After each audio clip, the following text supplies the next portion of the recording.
Dimanche 5 avril 2026, à mes auditeurs, bonjour. En ce jour solennel, l'Église universelle célèbre la fête de la Pâque ou la résurrection de notre Seigneur Jésus-Christ. Oui, il est vraiment ressuscité, Christ est vivant. En effet, comme il l'avait lui-même annoncé à ses disciples, eh bien, il va mourir, mais au troisième jour, il va ressusciter d'entre les morts. Et dans les textes que nous avons entendus, eh bien, hier, dans la messe de minuit, eh bien, il disait, précédé comme l'ange l'avait dit, donc, à Marie-Madeleine et aux autres femmes qui étaient venues voir le tombeau, qu'il est vivant et qu'il les a précédées en Galilée, là où ils pourront le retrouver. En ce jour de Pâques, donc, à mes auditeurs, votre émission hebdomadaire sur Sud FM, Paroles de vie et d'espérance, donc, vous sera présentée comme tous les dimanches par Georges Faye et à la partie technique Alassane Thioune. Ainsi donc, les textes de la liturgie, donc, en ce jour de Pâques à mes auditeurs, sont les suivants. La première lecture est tirée du livre des Actes des Apôtres au chapitre 10, les versets 34 à 37, puis le verset 43. La deuxième lecture est tirée de la lettre de Saint Paul apôtre aux Colossiens, donc au chapitre 3, les versets 1 à 4, où si on le veut aussi, il y a un choix ce dimanche où la première lettre de Saint Paul apôtre aux Corinthiens, donc au chapitre 5, les versets 6 à 8. Et enfin, l'évangile de ce dimanche est de Saint Jean au chapitre 20, les versets 1 à 19. Ainsi donc, mes auditeurs, vous avez là les textes de la liturgie en ce jour de Pâques. Ainsi donc, conformément aux Écritures, comme nous le confessons dans notre credo, le troisième jour de sa mort, le Christ est ressuscité d'entre les morts. Donc pendant son séjour dans le séjour des morts, le Sheol, ce que donc le Christ, après être descendu aux enfers, c'est-à-dire le séjour des morts, est allé, n'est-ce pas, relever de la mort ceux qui étaient prisonniers du péché et de la mort depuis toujours. Il va donc littéralement déchaîner les captifs et les ramener à la vie. Ainsi donc, grâce à la résurrection du Christ, comme nous le révèle Saint Paul, nous qui sommes ses disciples, nous qui croyons en lui, la mort n'aura plus de pouvoir définitif sur nous. Et Jésus lui-même l'a dit, si vous croyez en moi, donc comme il l'avait dit à la sœur de Lazare, je suis la résurrection et la vie. Si vous croyez en moi, même si vous mourrez, vous ressusciterez.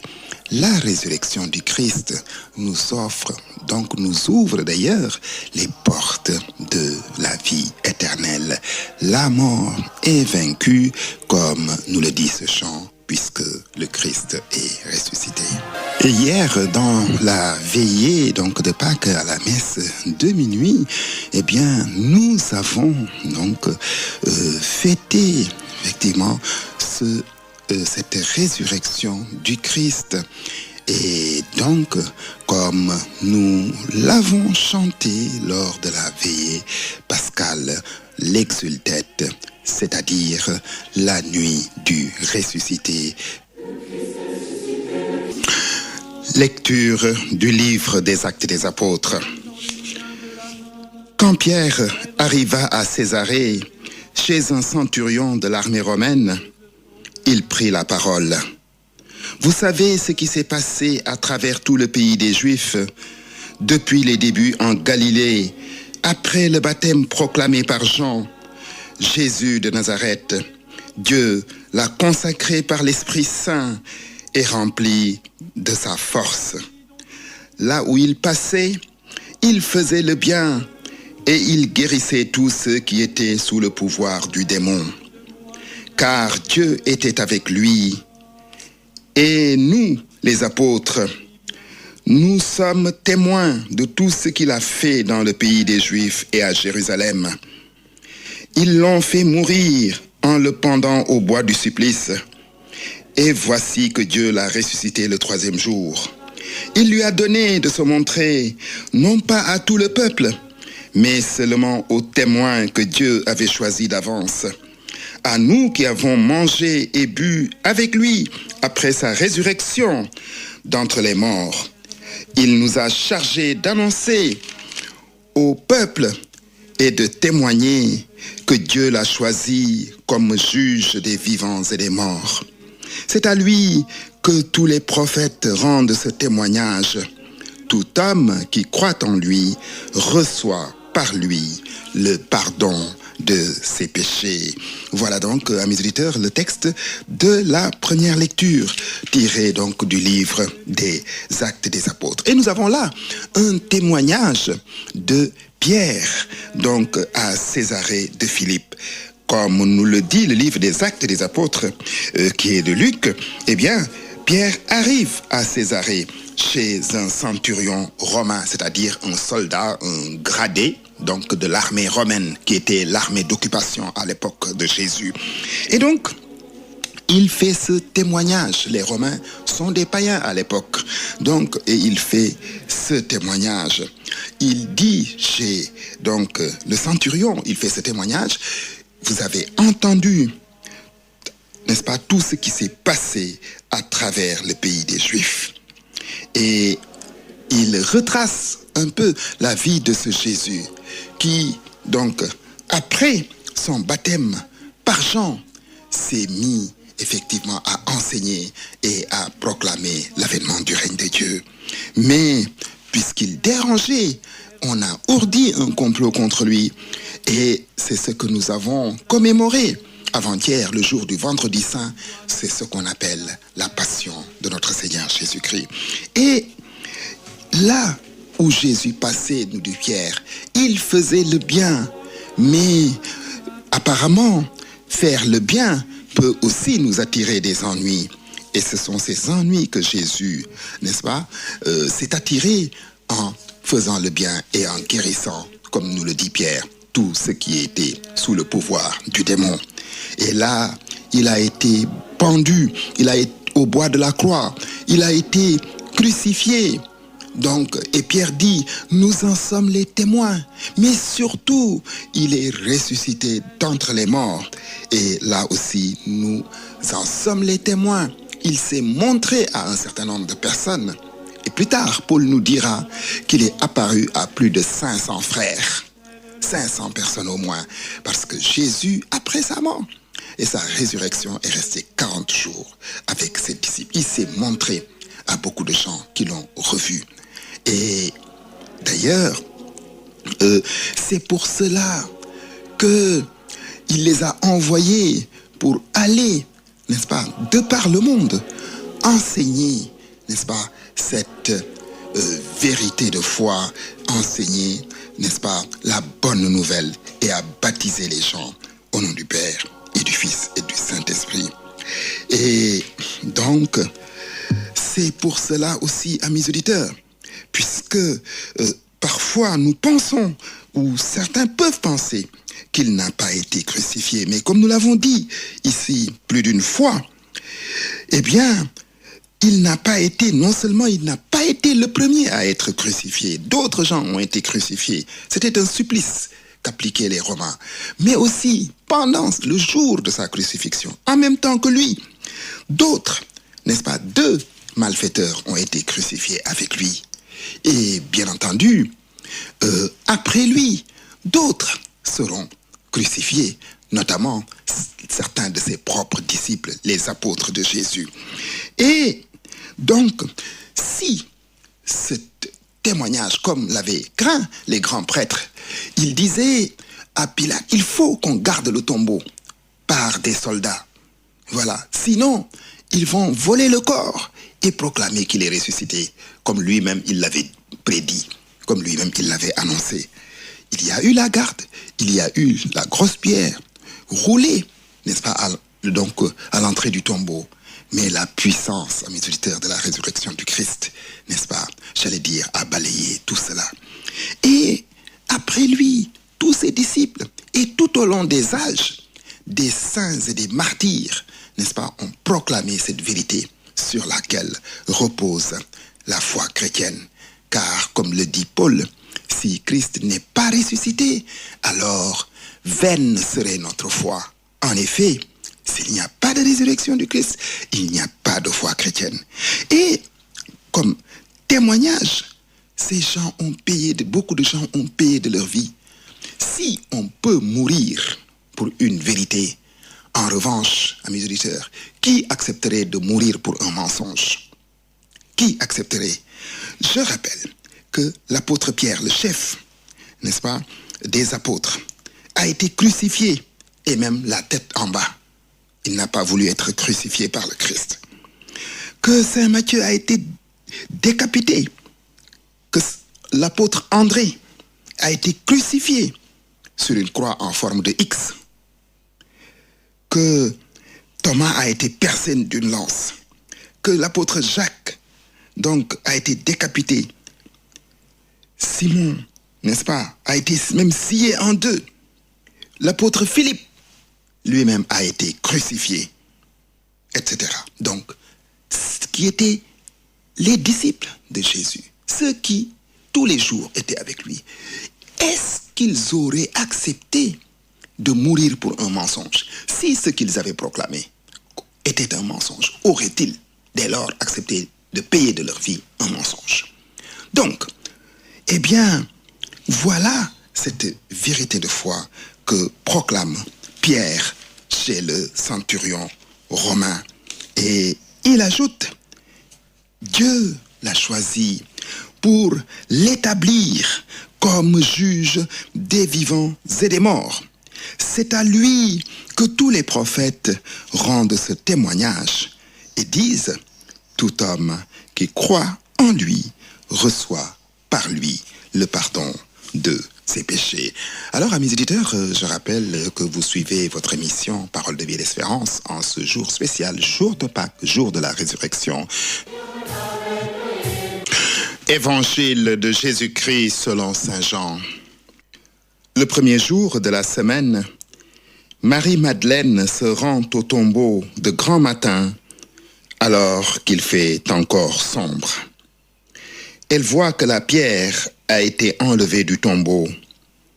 Elle court donc trouver Simon-Pierre et l'autre disciple, celui que Jésus aimait, et elle leur dit, « On a enlevé le Seigneur de son tombeau, et nous ne savons pas où on l'a mis. » Pierre partit donc avec l'autre disciple pour se rendre au tombeau. Ils couraient tous les deux ensemble, mais l'autre disciple courut plus vite que Pierre et arriva le premier au tombeau.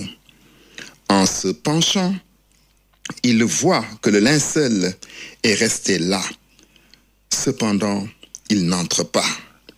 Simon-Pierre, qui le suivait, arrive à son tour. Il entre dans le tombeau et il regarde le linceul resté là et le linge qui avait recouvert la tête, non pas posé avec le linceul, mais roulé à part à sa place. C'est alors qu'entra l'autre disciple, lui qui était arrivé le premier au tombeau. Il vit et il crut. Jusque-là, en effet, les disciples n'avaient pas vu que, d'après l'Écriture, il fallait que Jésus ressuscite d'entre les morts. Voilà donc, mes auditeurs, la page d'évangile que nous avons coutume d'ailleurs d'entendre donc le jour de Pâques. Il s'agit donc du matin de la résurrection, puisque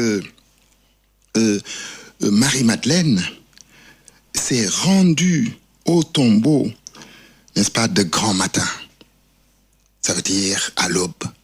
Il fait encore sombre. Elle se rend au matin. C'est le 3e jour. le troisième jour. Il faut noter la nuance, amis auditeurs. C'est donc pas 3 jours après, c'est-à-dire 3 fois 24 heures, 72 heures, mais c'est le troisième jour, puisque selon, n'est-ce pas, toutes les Écritures, tous les évangélistes, Jésus est mort le vendredi, n'est-ce pas, qui, cette année-là, tombait la veille de la Pâque juive. La veille de la Pâque juive. Donc, alors que les Juifs étaient dans leur préparatif de la Pâque. Donc, c'est le vendredi qu'il a été crucifié selon le rapport de tous les évangélistes et même des historiens de l'époque, tels que Flavius Joseph, historien romain de l'époque.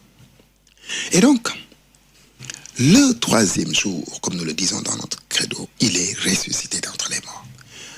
Marie-Madeleine se rend au tombeau pour essayer, n'est-ce pas, un peu d'embaumer le corps, de mettre des aromates, etc. C'était une tradition.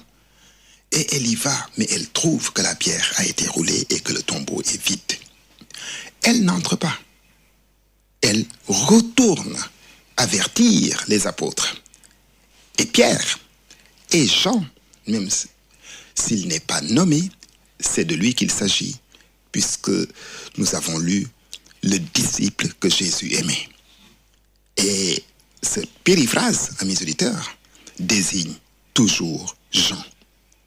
Donc, le plus jeune des disciples, et qui est le seul disciple d'ailleurs de Jésus à ne pas être mort, donc martyr, c'est le seul.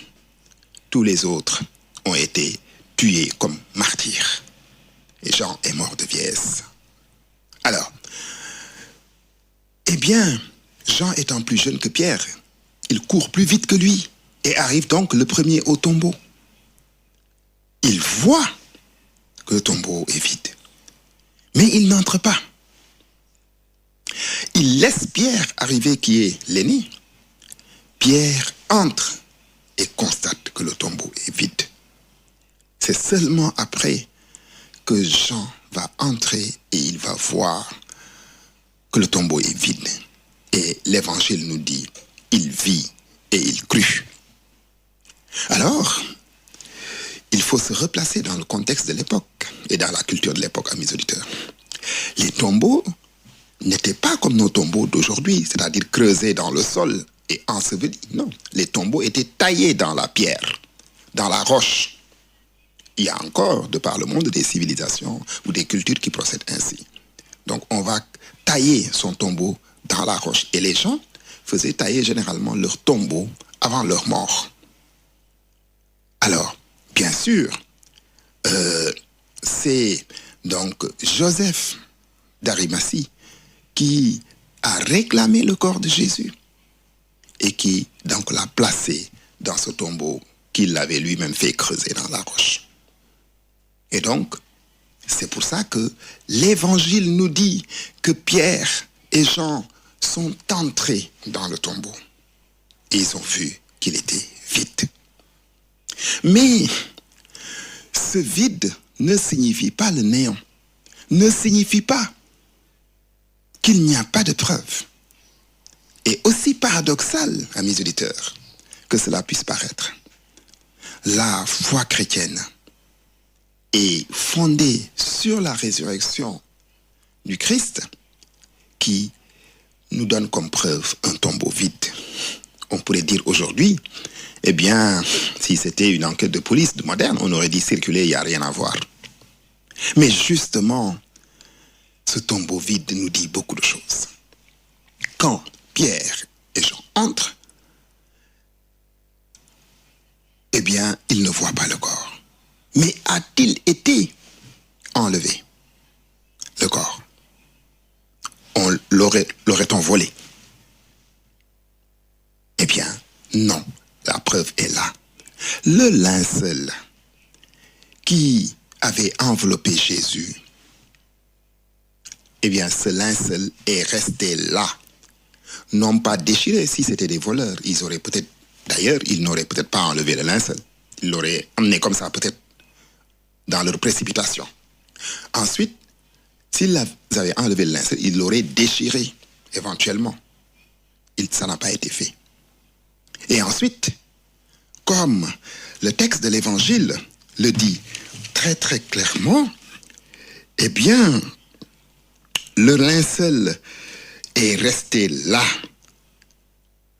Alors, donc, le linceul est resté là, mais les bandelettes, le linge qui avait recouvert sa tête, parce qu'on enroulait la tête du mort avec un linge, eh bien ça a été enlevé et donc plié et posé à côté. Peut-on penser un seul instant que des voleurs de corps auraient pris le soin de tout ranger et de laisser tout en ordre? Eh bien, voilà. Voilà. Mais encore une fois, la foi n'est pas le domaine de l'évidence. La foi, c'est la certitude du cœur. Et voilà pourquoi la foi chrétienne, fondée sur la mort, mais la résurrection de notre Seigneur Jésus-Christ, est donc une foi qui a, si l'on peut dire pour preuve, un tombeau vide. Mais si ce tombeau était vide, et si plus jamais on avait retrouvé Jésus, on aurait pu dire oui, bon, on l'a volé et enterré ailleurs ou je ne sais pas où. Mais comme Pierre l'a dit quand il est entré chez le centurion romain, nous, ses disciples, nous l'avons revu vivant.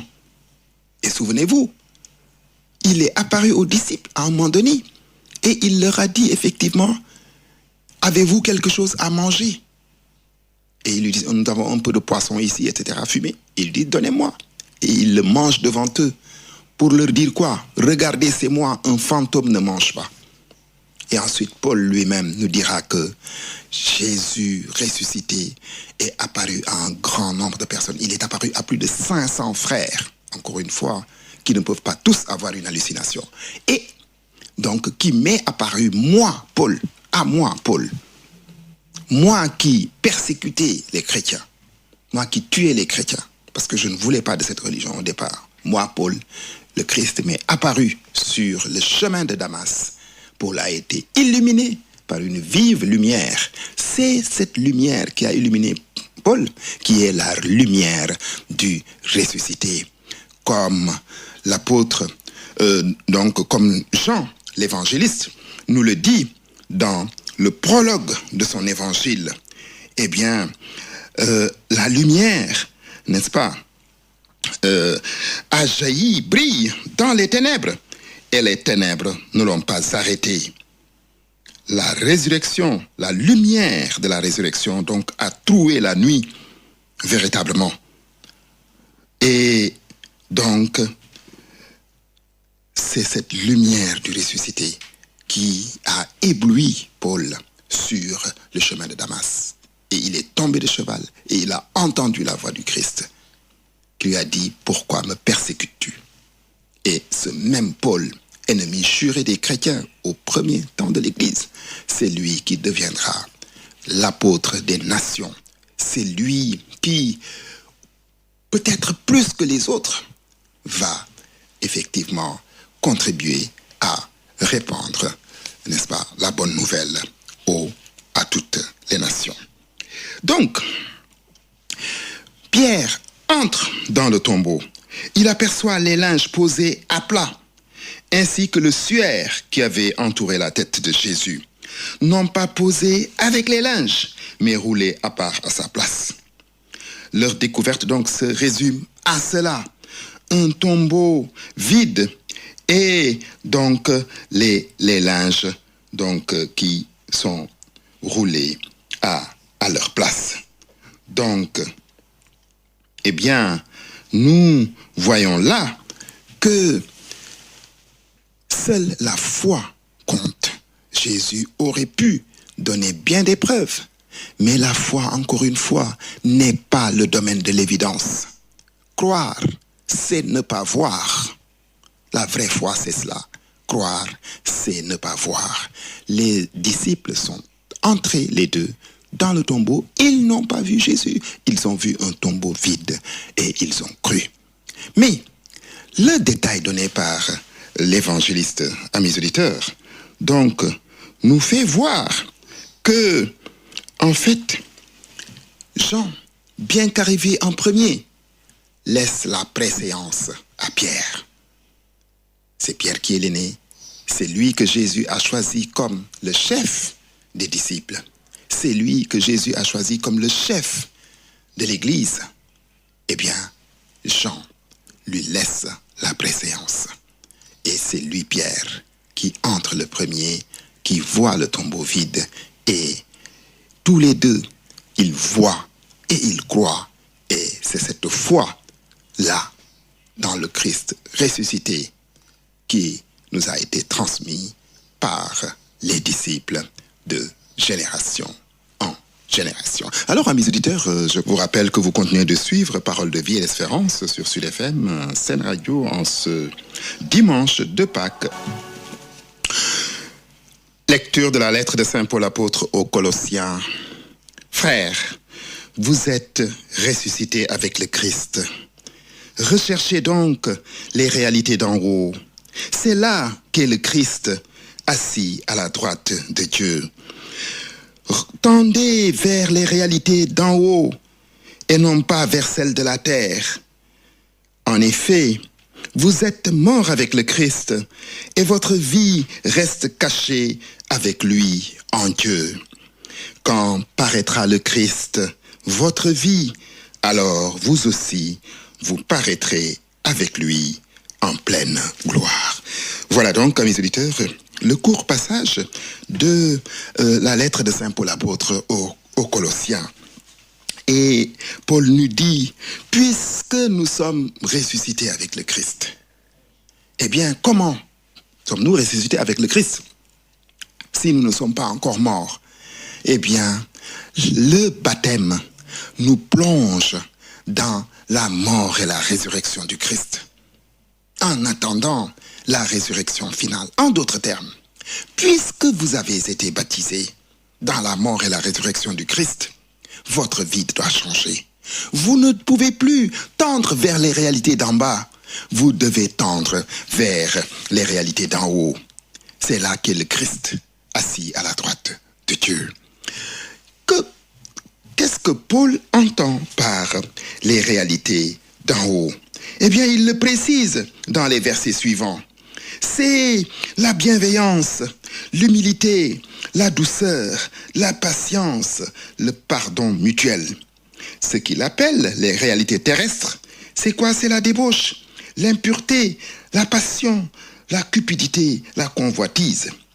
Notre vie tout entière est dans cette tension. Notre transformation, notre résurrection est déjà accomplie en Christ. Mais il nous reste à égrener cette réalité profonde, très concrètement, au long des jours. Si donc on continuait à faire la lecture, on trouverait cette expression. Vous êtes revêtus de l'homme nouveau.